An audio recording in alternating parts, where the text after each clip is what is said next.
The teacher asked in computer exam, "What is Microsoft Excel?" And you know what the child answered? "It is a new branch of Surf Excel to clean the computer." I just bursted into guffaw. Yes, the word of today is guffaw. So enrich your vocabulary daily with Aamya Sachdeva. In this video, you will learn its meaning, synonyms and example sentences. So let's begin. The meaning of guffaw is a loud and hearty laughter. The synonyms of this word can be cackle, belly laugh, chortle and horse laugh. Let us now see how this word guffaw is used in different sentences.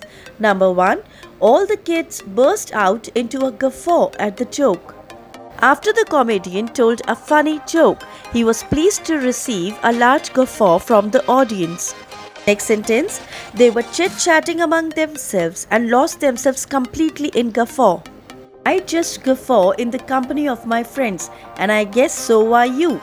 Thanks for watching this video. Happy learning. Kindly like, share and follow this channel and don't forget to subscribe it. Waiting for your valuable comment. Stay blessed.